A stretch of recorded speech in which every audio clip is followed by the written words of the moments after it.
공중도덕을 우리는 좀 잘 좀 지키면 좋겠다 이런 생각을 해봅니다. 뭐 가정에서 또는 학교에서 그런 것들을 가끔 이야기하지만 그렇게 그 시간들이 그렇게 귀담아서 들을 시간들이 그때는 아니더라고요. 제가 예전부터 기차를 많이 탔습니다. 예. 기차는 비둘기호부터 해서 통일호, 그리고 또 무궁화호, 새마을호, KTX, 또 SRT까지 다 타본 사람입니다. 근데 이제 기차를 제가 많이 이렇게 학교 다닐 때도 그렇고 많이 탔는데 보면 기차 안에서 이 공중도덕을 잘 안 지키는 사람들이 많더라고요. 기차를 타면 기차 안에 있는 사람들이 대부분 피곤해서 이렇게 좀 이렇게 눈을 붙이는 경우가 많은데 요즘 같은 경우는 이 유튜브를 듣는 사람들이 많아요. 들어도 괜찮은데 어떻게 들어야 됩니까? 잭을 꽂아서 들어야 되지, 그쵸? 그리고 들어도 볼륨을 좀 줄여서 지기에만 들리게 들어야 돼요. 근데 그걸 더 크게 해가지고 별로 듣고 싶지 않은 것도 막 들리고 막 시끄러운 그런 경우도 있어요. 그러니까 좀 주의해야 돼요. 그리고 또 차 안에서 이 전화가 울리는 경우가 간혹 있어요. 울릴 수 있어요. 그렇죠? 그러면 어떻게 해야 되나요? 전화가 울리면 받아야죠. 어디서 받아야 됩니까? 저 통로로 나가서 이렇게 받아야 되는데 그 자리에서 사생활이 다 노출이 돼요. 뭐 그런 것도 좀 주로 좀 어르신들이 좀 하는 이런 것도 좀 주의해야 돼. 기차 이런 거, 또 지하철.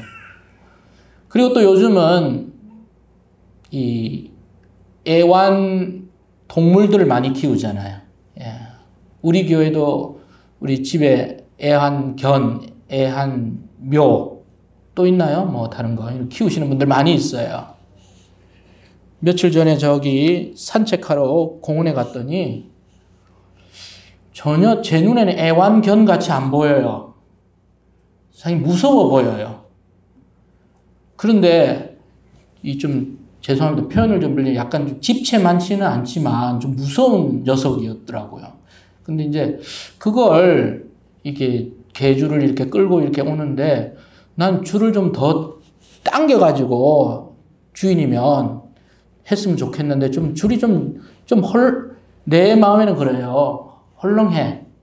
그리고 줄이 좀 길어. 그러다 나한테 달려오면 어떡할까 이런 마음도 좀 들어요.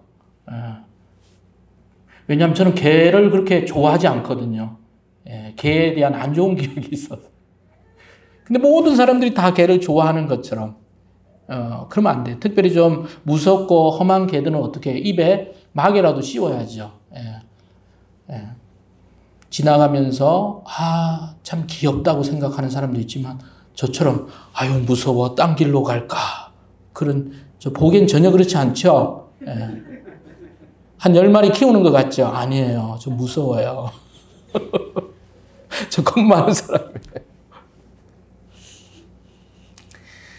그리고 주차 문제도 있습니다. 오늘 우리 교회 오신 분들 넓은 주차장에 다 주차하고 오셨죠? 주차를 하면 자기 번호를 차 위에 딱 남겨 두어야 되겠죠? 혹시나 다른 데에 되면. 근데 어떤 분들은 보면 꼭 남의 집 대문 앞에 대는 분들이 있더라고. 그 대문에 차가 있어. 그러면 나가려고 하면 나갈 수 있어요? 없어요? 없어요. 근데 연락하려고 하니까 연락처도 없어. 그러면 어떻게 해요? 방법이 없죠. 그거 매너가 아니잖아요. 그렇죠? 그래서 주차할 때도 이 주차할 곳인가 아닌가 이런 걸 잘 보고 이렇게 또 주차를 해야 됩니다.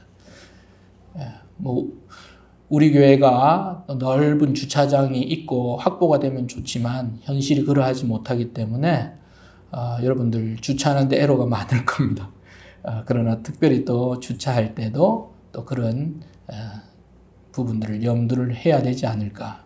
그래서 이런 생활상의 부분들이 우리에게 좀 필요합니다. 꼭 법이라고 규정 내릴 필요는 없지만 여러분 사람들이 사는 곳에는 법이 있습니다. 반드시 있습니다. 오늘날 현대의 법 체계 이런 내용은 구약 성경의 영향을 많이 받았다는 것 여러분 아십니까? 이스라엘 백성들이 이집트에서 노예 생활을 청산하고 자신들의 집단 생활을 시작했을 때 하나님께서는 법 없이 살라라고 말하지 않았고 그들에게 법을 주셨습니다. 모세를 시켜서 사회 유지와 안정을 꾀한 것이 바로 십계명입니다. 10가지를 주셨습니다. 이러한 십계명의 근간은 오늘날 대부분의 법치를 하고 있는 국가나 사회에 직간접적인 영향을 주었다는 것입니다. 유대인들은 하나님이 주신 십계명을 다시 세분화시켜서 세부적으로 어떻게 지킬 것인가 이것을 규정했습니다. 이것을 가리켜서 율법이라 말합니다. 이 율법은 유대인들의 생활의 표준이 되었습니다. 그들은 이 율법을 주신 하나님께 감사했고 이 율법이야말로 이방인들과 자신들을 구분짓는 하나의 시금석처럼 자랑스럽게 여겼습니다. 그런데 예수님께서 이 땅에 성육신 하셔서 오셨을 때 예수님의 말씀을 듣고 따르는 사람들도 있었습니다만 정작 예수님을 거부하고 핍박했던 사람들이 있었는데 그들이 누구냐? 바로 율법을 너무나도 잘 지킨다고 자부하는 율법주의자들이 예수님을 거절했습니다. 성경에는 이들을 바리새파라고 말하고 있습니다. 하나님이 주신 율법을 잘 지키면 하나님으로 오신 그 예수님을 잘 따라야 하는데도 불구하고 오히려 예수님을 거절하고 십자가에 못 박히도록 했습니다. 율법은 하나님을 사랑하는 도구가 되어야 함에도 불구하고 하나님으로부터 멀어지는 결과를 가져왔습니다. 율법은 있지만 하나님이 없었습니다. 법은 있었지만 그 법을 주신 그분에 대한 마음은 잊어버린 것이 바로 유대인들이었습니다. 오늘 로마서 2장을 통해서 하나님께서 율법을 주신 목적이 무엇인가, 법을 주신 이유가 무엇인가 우리는 함께 살펴보기를 바랍니다. 법인가 은혜인가 이런 제목으로 말씀을 나누겠습니다. 하나님께서 유대인들에게 율법을 주신 이유를 먼저 살펴보기를 원합니다. 2장 11절에 있는 말씀 우리 같이 읽겠습니다. 11절 말씀 시작. 이는 하나님께서 외모로 사람을 취하지 아니하심이라 그랬습니다. 하나님께서는 사람을 외모로 취하지 않는다. 여기서 외모라는 것은 무엇을 말합니까? 생김새만을 얘기할까요? 외모 아닙니다. 여기서 외모라는 것은 인종 있죠? 황인종, 황인종밖에 생각이 안 나네요. 또 무슨 종이 있죠? 백인종입니까? 흑인종, 여러분 어느 종입니까? 예. 유색인종이라고 그래요. 그것도 좀 어폐가 있어요. 그렇죠? 그 사람들 다 흰 것도 아니잖아요. 흰 중간중간에 점도 많더만. 예. 여기서 외모라는 인종이에요. 근데 우리가 인종으로 사람을 취해요? 취하지 않아요? 취한단 말이죠. 완전히 까만 사람이 있고 덜 까만 사람이 있고 그렇죠? 덜 까만 사람은 우리보다 좀 못 사는 사람이고 못 배운 사람이고 좀 흰 사람은 와, 좀 어디서 왔나 유럽에서 왔나 미국에서 왔나 하면 좀 있어 보이고 사람이 그렇잖아요. 그 인종 포함합니다. 우리가 저기 바깥에 나가도 그렇습니다. 해외여행을 가도 우리처럼 유색인종들만 보면 왜 이렇게 많이 왔지? 막 그런 또 합니다. 그리고 백인들이 말하면 야, 역시 내가 좋은 데 왔나 봐. 뭐 그런 생각을 참 우리 사람 하는 것 같아. 인종. 뿐만 아니라 성, 남성, 여성.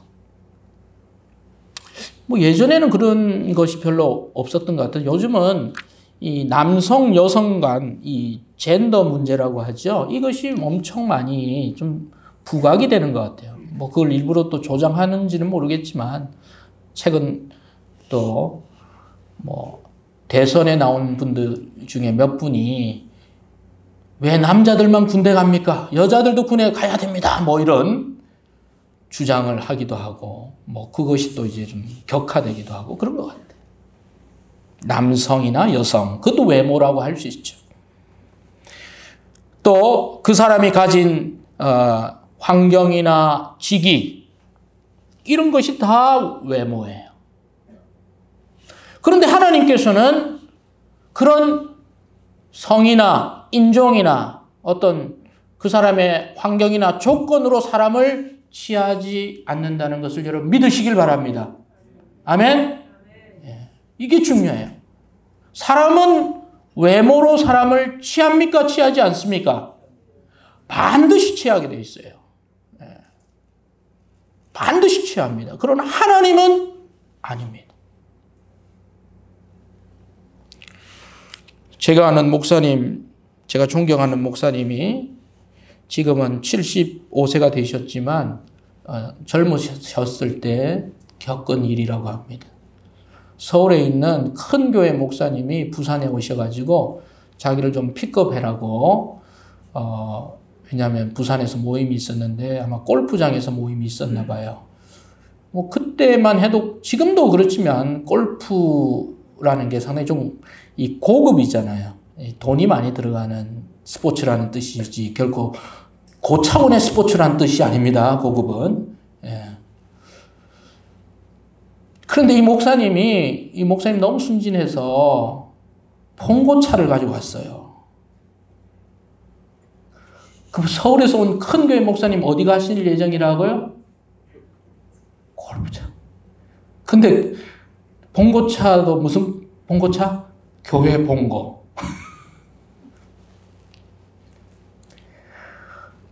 그랬더니 그 서울에서 오신 목사님이 좀 너무 어이없어 하더라는 얘기를 하고 또 그것을 넘어서 골프장에 갔더니 봉고차 타고 골프장 오는 사람 그때도 없을 거예요. 그렇죠?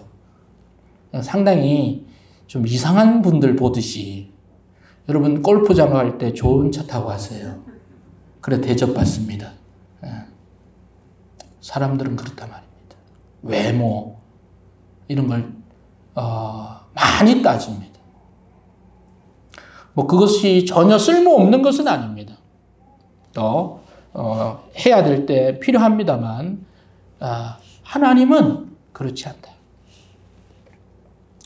그렇기 때문에 하나님께서 이 인간의 연약함을 아시고 인간의 편견과 인간의 나약함을 아시고 주신 게 뭐예요? 뭘 주셨습니까? 법을 주신 거예요. 법 앞에는 만인이 뭐 하다는 거예요? 평등하라는 거예요. 이 기독교에서 나온 거예요. 그거라도 있어야 가이드라인이라도 있어야 좀 보거든요. 그런데 그 법, 하나님이 그런 법을 주셨습니다. 그리고 그 법이 현대법에 영향을 미쳤어요. 근데 지금 법 앞에 만인이 평등합니까? 표면적으로는 평등하죠. 그럼 실제적으로 평등하냐 이 말이에요. 유전, 돈이 많으면 좋은 변호사 쓸 수 있어요? 없어요? 있습니다. 그렇죠? 그러면 형량을 어떻게 할 수 있어요?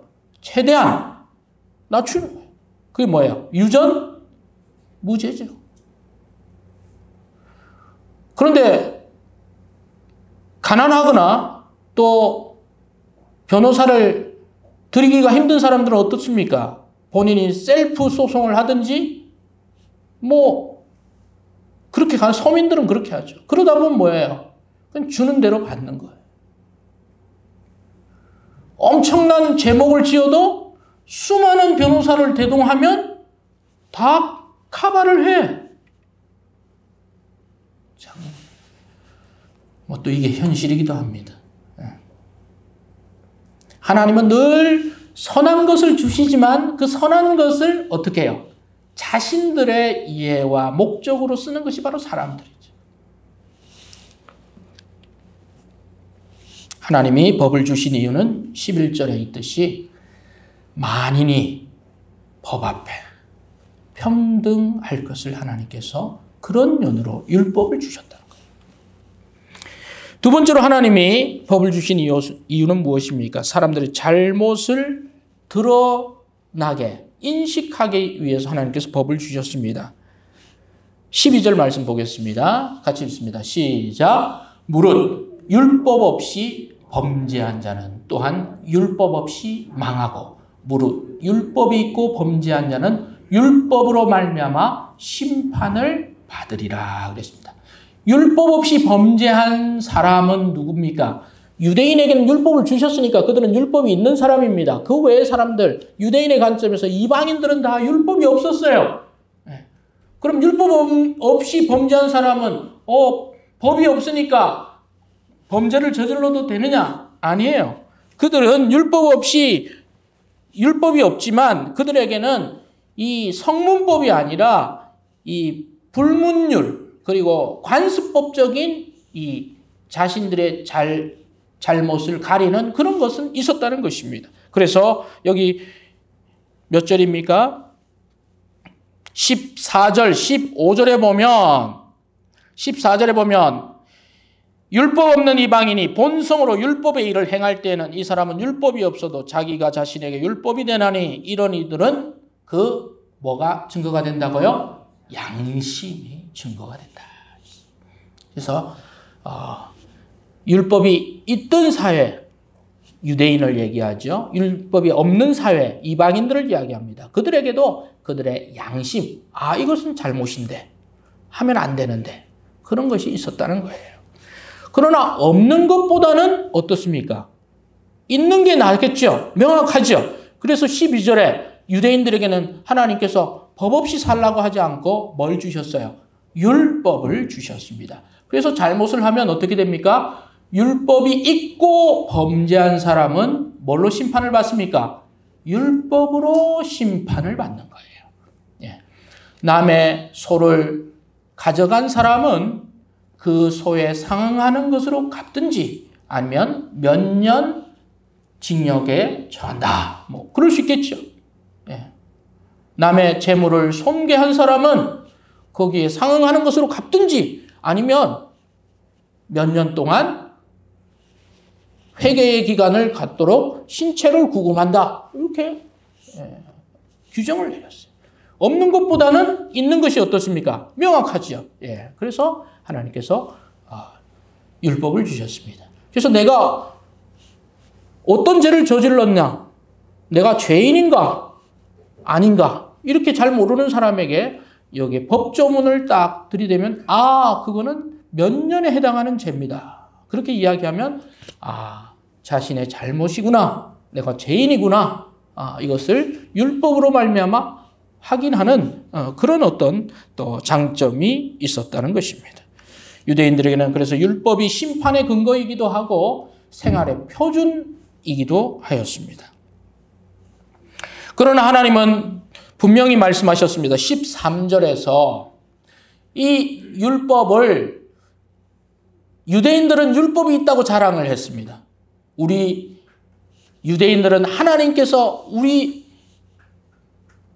특권, 이 하나님께서 주신 이 선택된 민족인 우리에게만 이 율법을 주셨다라고 하는 이런 자랑, 특권의식을 가지고 있었어요. 그러나 하나님께서는 다시 말씀하십니다. 13절 같이 읽습니다. 시작. 하나님 앞에서는 율법을 듣는 자가 의인이 아니요 오직 율법을 행하는 자라야 의롭다 하심을 얻으리니. 율법이 있으니까 율법을 들려주죠. 율법은 하나님의 말씀이었습니다. 그래서 유대인들도 우리처럼 일주일에 한 번 그들이 회당에 갔습니다. 유대인 회당, 안식일에 그들이 갔습니다. 그래서 오늘은 모세오경 중에 창세기 1장을 읽었으면 다음 주에는 창세기 2장을 읽고 그 다음 주에는 창세기 3장을 듣고 하나님의 말씀, 하나님의 율법을 지켜야 되는구나. 그렇게 그들이 매주 말씀을 들었어요. 그런데 안 듣는 사람보다는 듣는 사람이 훨씬 유익이 있고 지식이 늘어나는 것 당연합니다만 하나님의 말씀은 뭐라고 말씀합니까? 율법을 듣는 자가 뭐가 아니라고요? 의인이 아니다. 특권층이긴 하죠. 율법을 들을 수 있다. 유대인이어야만 율법을 들을 수 있습니다. 그러면 저기 이스라엘 땅 바깥에 사는 저기 다른 흑인종, 유색인종, 항인종 우리 같은 사람은 뭐예요? 율법을 듣지를 못해요. 율법이 없으니까. 그럼 우리는 율법 듣는 사람들보다는 열악한 조건에 있습니다. 그러나 하나님 말씀하셨어요. 듣는다고 의인이 아니라. 율법을 어떻게 한다고요? 행하는 자. 지키는 것에 방점이 있다. 지키는 것이 방점이 있어요. 율법을 듣기만 해서는 아무런 유익이 없습니다. 율법을 지켜야 한다고 말씀을 했습니다. 그런데 유대인들이 율법을 어떻게 했습니까? 율법의 목적, 주신 목적을 상실했습니다. 그리고 하나님으로부터 그들은 점점 멀어지기 시작합니다. 여기 21절에 보면 바울 사도가 그렇게 말합니다. 하나님께서 율법을 주셨는데 21절에 유대인들을 향해서 바울 사도가 이렇게 말합니다. 그러면 다른 사람을 가르치는 내가, 유대인을 말하죠. 내 자신은 가르치지 아니하느냐. 도둑질하지 말라 선포하는 내가 도둑질하느냐. 자기들에게 적용하지 않는 거예요. 22절 같이 읽읍시다. 시작. 간음하지 말라 말하는 내가 간음하느냐. 우상을 가증히 여기는 내가 신전 물건을 도둑질하느냐. 뭐예요? 율법이 있으니까 율법을 잘 알아요. 그 율법으로 다른 사람을 오히려 뭐 하는 것입니까? 판단하는 거예요. 그리고 자기들은 율법을 또 범하는 거예요. 이런 이중적인 모습을 보이는 유대인들입니다. 뿐만 아니라 그들은 유대인들에게 두 가지 특권이 있었는데 하나는 율법, 또 다른 하나는 할례라는 것이었습니다. 할례는 이 유대인으로 태어난 사람이면 또 유대인이 내 주인을 모시고 있는 종들은 그 원하면 할례를 받는 거. 할례는 곧 하나님의 백성이라고 하는 표현입니다. 난지 8일 만에 이 남성의 그 성기 표피를 자르는 이것이 바로 할례 의식이죠. 그래서 모든 유대인들은 다 할례를 받았습니다. 그런데 25절을 보겠습니다. 25절. 내가 율법을 행하면 할례가 유익하나. 율법을 지키면 할례도 유익한 거지요. 왜냐 하나님의 백성이기 때문에 할례가 유익해요. 그러나 율법을 범하면 지키지 않으면 그 할례가 어떤 할례가 된다고요? 무할례가 된다. 할례 받은 것, 나 하나님의 백성입니다. 이렇게 이야기하지만 율법을 지켜야 하는데 지키지 않으면 그 할례가 무슨 소용이 있느냐.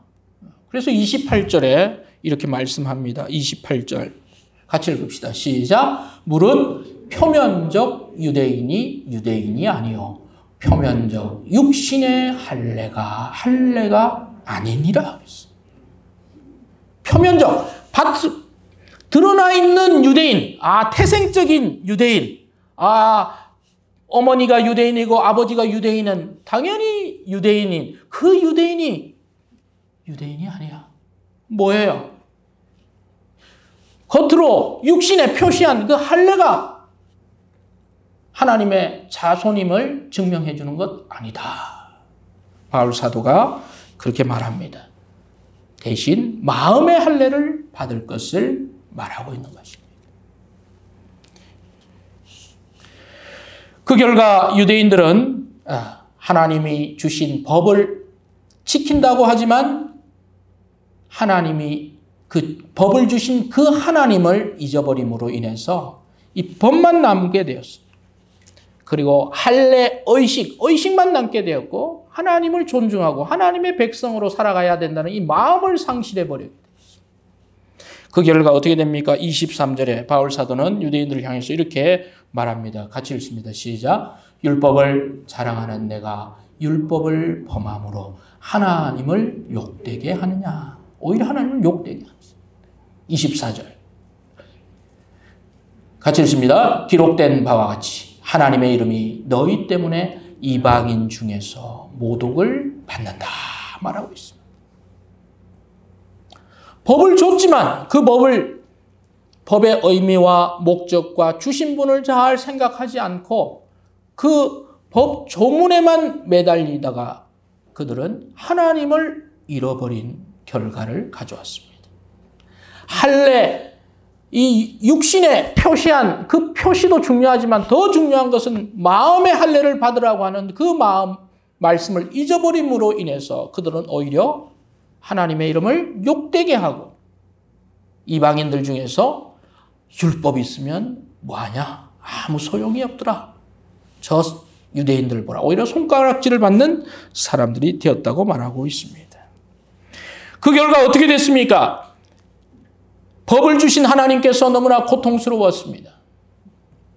그래서 법 외에 하나님이 직접 이 땅에 오셔야 했습니다. 법의 원래 의미를 가르쳐 주시려고 예수님이 직접 오셨는데 그 예수님을 오히려 어떻게 합니까? 죽이죠. 십자가에 못 박습니다. 예수님을 거절하러 하고 그분을 거절했다는 것은 오히려 그분을 보내신 누구를? 하나님을 거절합니다. 그래서 예수님이 뭐라고 말씀하십니까? 내가 율법을 폐하러 온 것이 아니라 뭐하러 오셨다고요? 완성하러 왔다. 완성하러 왔다. 보완하러 왔다. 그 의미를 찾아주기 위해서 왔다. 그런데 유대인들은 필요 없어. 이것으로 충분해. 당신이 무슨 하나님의 아들이야? 예수님을 십자가에 못 박고 그 굳은 마음을 그대로 가지고 있으면서 지금도 예수님을 인정하지 않습니다. 그래서 그것이 바로 유대교예요. 유대교. 지금도 유대교. 지금도 예수님을 인정하지 않습니다. 이 말씀을 우리는 좀 생각해 볼 필요가 있습니다. 율법을 준 하나님의 그 의도와 목적을 잃어버린 유대인들, 또 오늘 이 말씀을 듣는 우리는 어떤 말씀을 또 들어야 하겠습니까? 무엇보다 율법보다 하나님의 마음을 아는 것이 중요하다는 것입니다. 법보다 더 중요한 것은 법을 주신 하나님의 마음을 이해하는 것이 중요하다는 것입니다. 성경은 말합니다. 13절에 율법을 듣는 자가 의인이 아니라 행하는 자가 의인이라 그랬습니다. 율법을 듣는 사람은 많이 아는 사람일 거예요. 그러나 듣는 것이 중요한 것이 아니에요. 아는 것이 중요한 것이 아닙니다. 아는 것보다 자기가 행하는 것, 하나님이 누구신가? 하나님이 왜 우리에게 율법을 주셨나? 율법을 주신 목적은 무엇인가? 그리고 우리는 그 말씀을 어떻게 따라야 하는가? 이것을 행하는 것에 방점이 있어야 하는데 그것은 깡그리 잊어버리고 조문에만 매달리면 사람들을 옥죄고 판단하고 오히려 하나님의 마음이 없는 아주 건조한 사람이 될 수가 있다는 것입니다. 오늘 우리 성도들에게 적용하면 어떻게 적용할 수 있겠습니까? 하나님의 말씀을 또 어떤 지식을 아는 것보다 하나님을 사랑하는 성도 되시기를 바랍니다.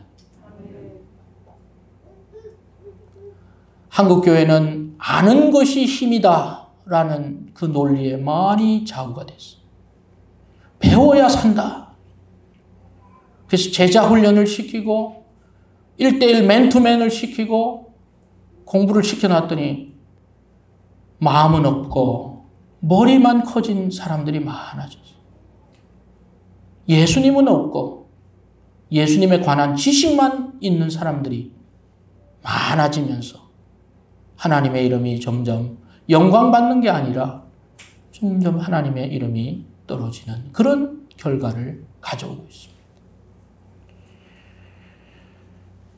교회론이나 교회 역사를 아는 것, 모르는 것보다 중요합니다만 그거를 아는 것보다는 교회를 사랑하고 섬기는 마음과 실천이 더 중요하다고 생각합니다. 교회론 몰라도 돼.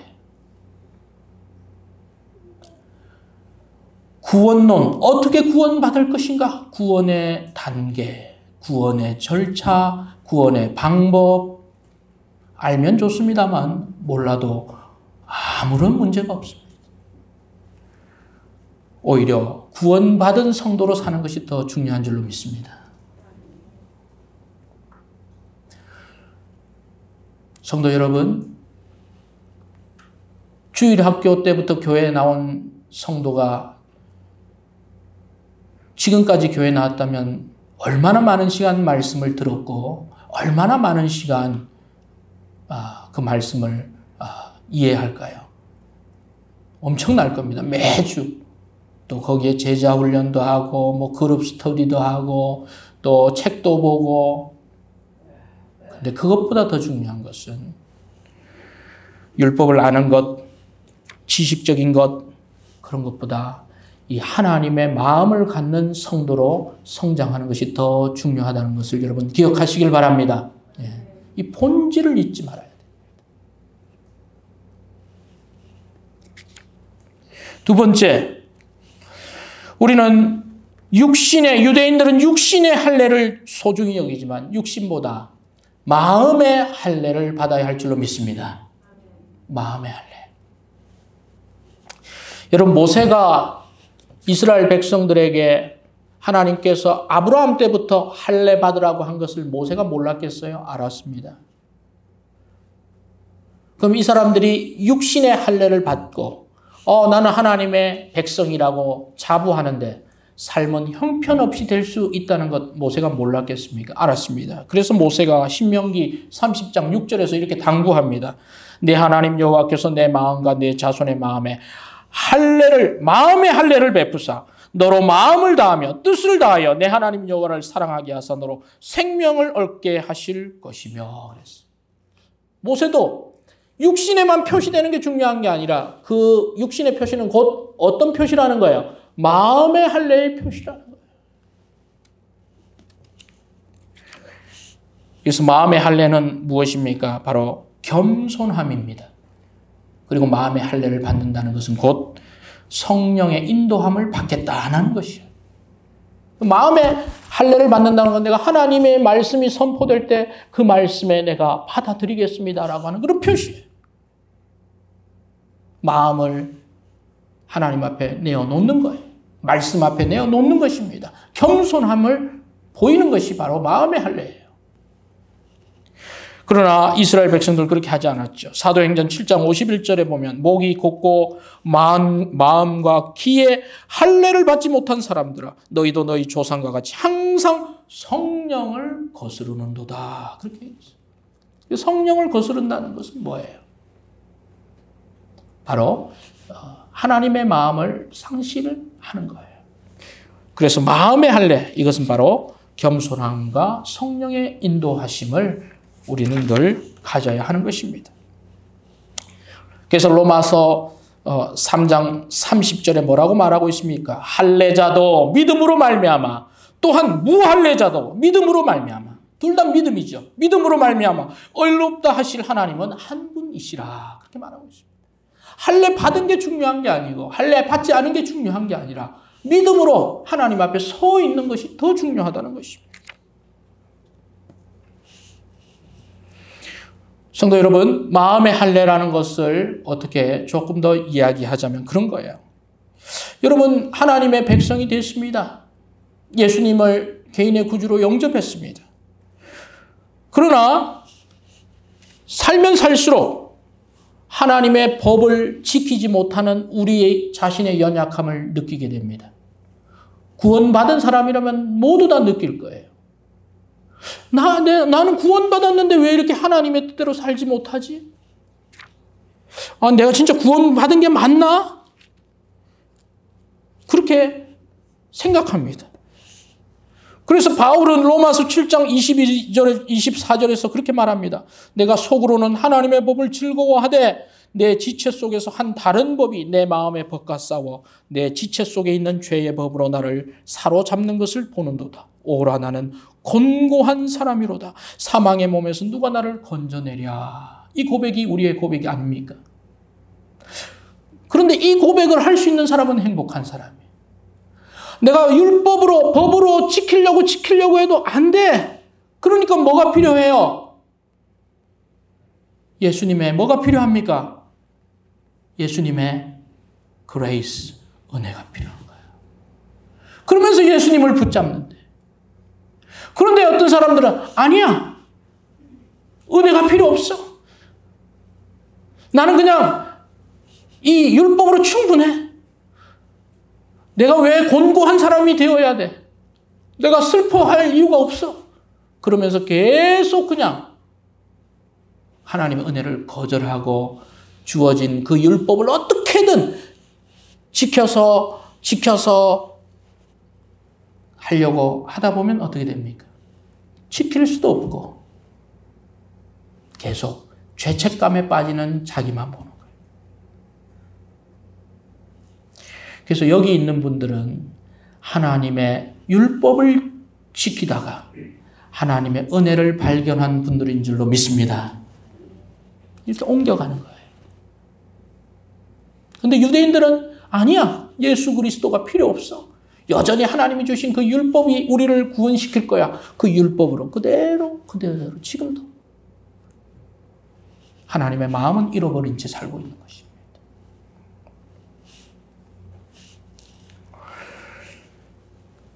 그래서 우리는 마음의 할례를 받아야 내가 죄인이구나.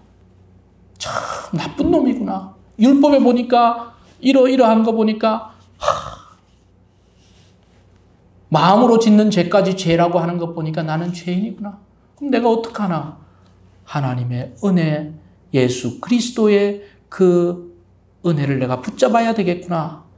이렇게 생각하는 사람이 마음의 할례 받은 사람이에요. 하나님의 백성이 되는 것입니다. 은혜를 누리는 사람이 됩니다.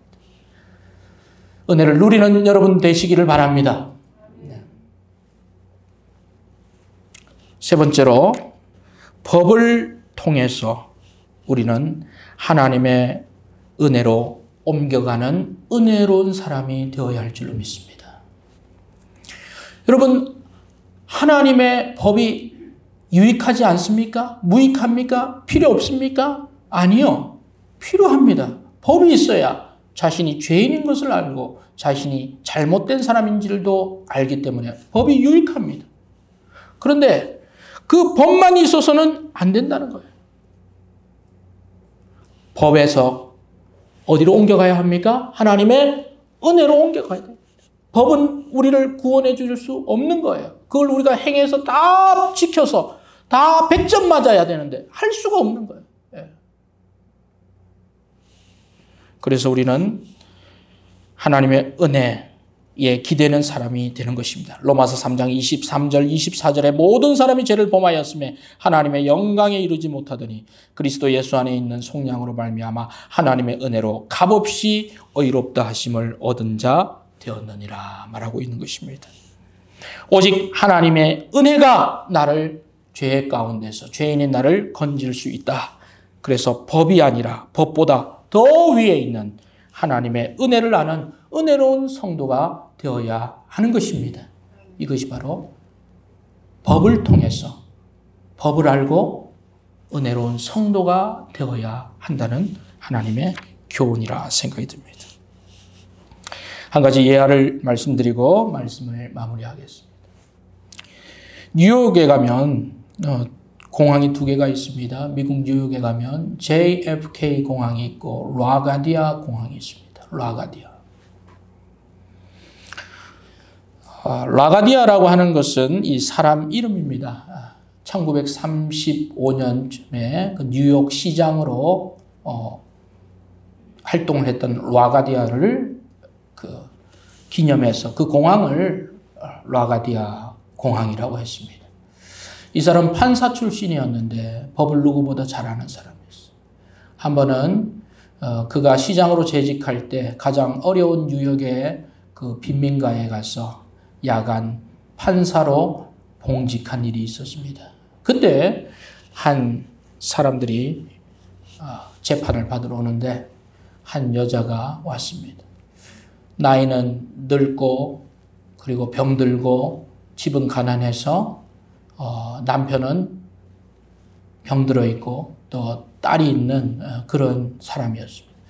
그래서 남의 가게에 들어가서 물건을 훔쳤습니다. 그래서 그 가게 주인이 이 여자를 붙잡아서 이 즉결 재판장으로 데려왔어요. 라가디아가 임시 판사로서 판결을 내려야 됩니다. 법은 만인에게 공평하지 않습니까? 판결을 내려야지.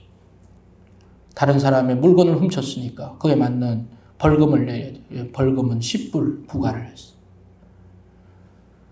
그러면서 자기 주머니에서 10불을 꺼내서 모자에 담았어요. 그 벌금 10불은 이것으로.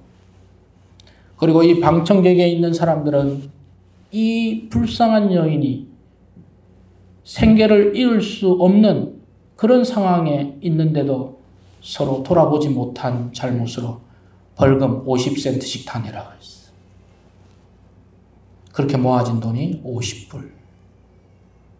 그 다음날 신문에 벌금 50불. 사랑의 헌금으로 벌금 내고 남은 그것을 그 여인에게 줬다. 그 내용이 신문에 나왔습니다. 법은 무엇입니까?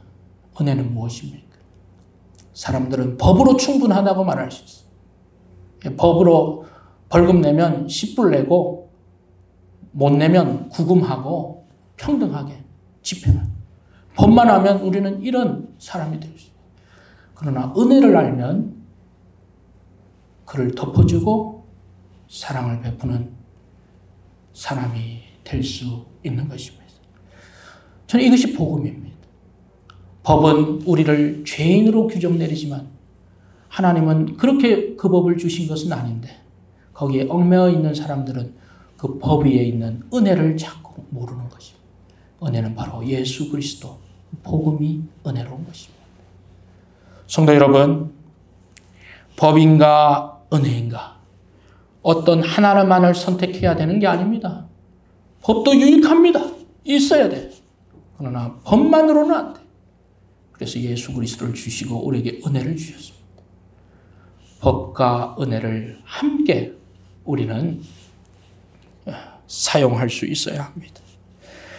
하나님의 법도 소중하고 예수 그리스도의 은혜는 더 소중함을 깨달을 때 율법이 완성이 되는 것이 하나님의 그 의도가 탁 맞아 떨어지는 것입니다. 법에서 멈춰있는 혹시 성도가 있습니까? 모든 것을 법으로만 하려고 하는 성도가 있습니까? 거기서 은혜로 나아가시는 여러분들 되시길 바랍니다. 은혜로 법을 덮어줄 수 있는 그런 여러분들 되시면 더 좋겠습니다. 예수 그리스도의 복음의 은혜를 더 깊이 깨닫고 은혜를 베푸시는 우리가 되기를 바랍니다. 기도하겠습니다.